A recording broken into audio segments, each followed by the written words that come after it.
Aga vaatame nüüd ka natukene sellest aspektist, kui meil on minimeeritud harimisega põld ja põllul on palju põhku ja taimejäänuseid. Milliseid tooteid siis kasutada ja mida silmas pidada? Et ma märgiksin ära siin nüüd sellised sügisesed herbitsiidid, kus on juba tootja pööranud tähelepanu kontaktsele mõjule. See valik on mõnevõrra kitsam, aga oluline on ikkagi silmas pidada, et me tuleme õigele põllule õige herbitsiidiga. Juba eelmisel põllul oli meil juttu siis picolinafeeni ja pendimetalliini segust. Ja siin peab just rõhutama, et selle valmis segu puhul on siis picolinafeen just see toimeaine, mis parandab seda kontaktset mõju ja aitab siis ka minimeeritud harimisega põllul umbrohud kontrolli all hoida.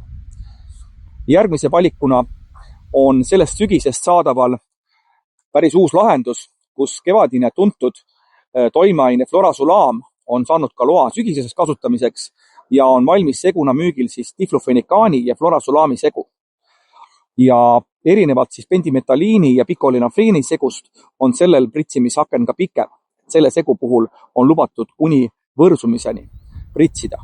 Ja siis on veel paar toimeainet, mis on nii-öelda soolona ja mida soovitame siis segada teiste toimeainetega vastavalt olukorrale.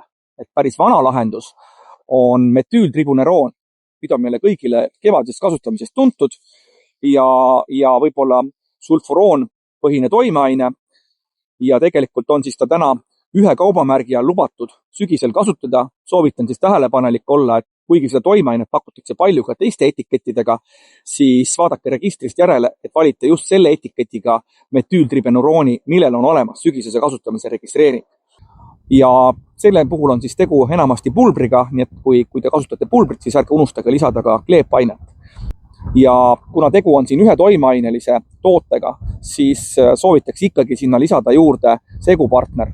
Et võib-olla kõige levinum lahendus metüültribunerooni puhul on see, et lisatakse sinna diflufenikaani, et mis on siis kombineeritud mõjuga toimeaine. Metüültribuneroonil on väga pikk pritsimishaken, diflufenikaanil mõnevõrra lühem, et siis tasub olla tähelepanelik, et see diflufenikaan oleks ka õige etiketiga. Neid on olemas siin turul päris lai valik ja erinevad tootjad siis lubavad erineval ajal kasutada.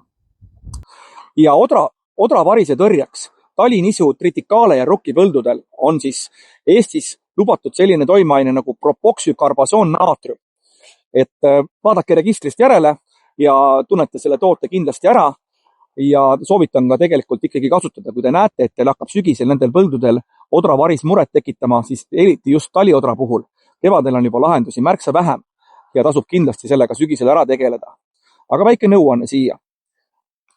Et kui on vaja seda teha, siis soovitas ka sinna juurde lisada segupartneri, et saada laiem spekter ja võib-olla hoida sellega ära üks täiendav umbrohutõrje. Et tehagi üks sõit selle toimeainega ja panna sinna paagisegusse näiteks diflufenikaani 0,12 kuni 0,2 või siis metüültribunerooni, olenevalt siis vajadusest circa 15 grammi hektarile. Et sellise seguga saate te tegelikult siis sellel põllul sügisese umbrohutõrje tehtud ja ei pea nagu 2 korda umbrohutõrjet tegema. Tänase jutu kokkuvõtteks mainin ära veel ühe väga olulise aspekti.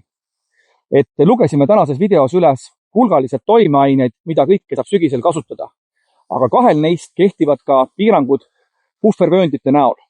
Ja siin on nüüd hea näide sellest, kuidas tuleb hoida siis puhvervööndi 5 meetrit mitte põllumajanduslikust alast.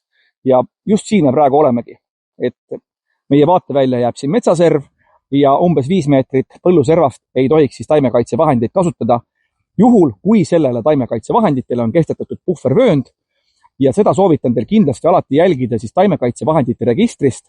Selle lisame siia video juurde, see võiks olla selline igapäevane tööriist. Kui te planeerite taimekaitsetöid, siis planeerimisel ja põlluraamatusse märkimisel olge hoolikad ja vaadake registrist järele, mis lubatud, mis mitte.